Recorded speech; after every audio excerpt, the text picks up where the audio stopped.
Welcome to Star Profile, where you can learn the life of trending and newest stars in Philippine showbiz. If you are new to this channel, please don't forget to like and subscribe. Kilalanin natin ang tunay na pagkatao ng bagong First Lady ng Republika ng Pilipinas. Siya si Luis Cacho Araneta Marcos o si First Lady Liza Marcos na ipinanganak noong August 21, 1959 at lumaki sa kanilang ancestral house sa Cubao, Quezon City. Ang kanyang kasalukuyang edad ay 62-year-old. Ang kanyang ama ay si Manuel Manolet Ledesma Araneta Jr. na nagmula sa angkan ng mga Araneta sa Iloilo at Negros. Ito rin ay naging manlalaro ng basketball noon sa 1948 Summer Olympics sa London. Ang kanyang ama ay first cousin ni Judy Araneta Rojas na asawa ng anak ni yumaong Pangulong Manuel Rojas at ama naman ni former Senator Mar Rojas. Si Manolet Araneta ay pumanaw sa Lawag City sa Ilocos Norte taong 2003. Samantala ang ina naman ni First Lady Liza Marcos ay si Milagros Cacho, na nagmula naman sa kilalang angkan ni Luisa Azaola, na byuda ni Don Oyangoren na kinikilalang founder ng Davao City noong panahon ng mga Kastila. Ang isa naman sa kapatid ng kanyang ina na si Rosario Cacho de Cojuangco ay napangasawa si Pedro Jose Cojuangco na nakatatandang kapatid naman ni yumaong Pangulong Corazon Aquino. Ang isa pa nitong kapatid na si Marilo Cacho de Soriano naman ay lola ni Paul Soriano na asawa ng sikat na TV host na si Tony Gonzaga. Si Liza ay may 5 mga kapatid na babae na sina Maria Teresa, Maria Cecil, Maria Suzanne, Maria Christine, at Maria Yvonne. May 2 din silang kapatid na lalaki na sina Jesus Manuel at Jesus Martin Araneta. Education. Si Liza ay nagtapos ng interdisciplinary studies sa Ateneo de Manila University noong 1981 at itinuloy ang pag-aaral ng abogasya sa kaparehong universidad at nagtapos ng law noong 1985. Kumuha din siya ng master's degree sa criminal procedure sa New York University sa Amerika at nagtapos noong 1989. Occupation. Siya ay isang abogado at isa sa mga founding partner ng law firm na Marcos Ochoa Serapio and Tan o Most Law sa Pasig City, mula 2016 hanggang 2019, naging founder din siya ng M&Associates sa Taguig City mula 2019.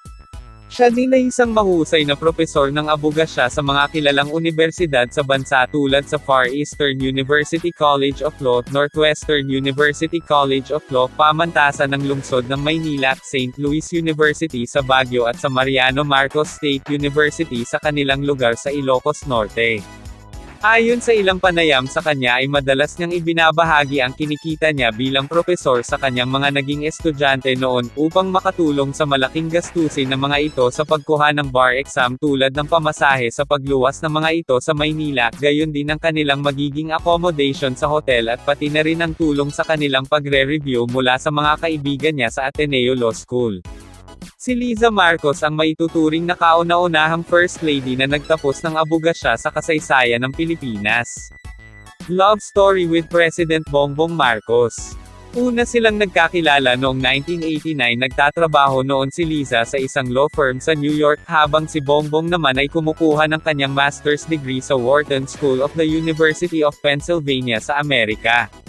Ipinakilala sila ng isang common friend at it turned out na meron pa silang iba pang common friend sa New York kung saan ito ang naging daan upang mas madalas silang magkasama noon.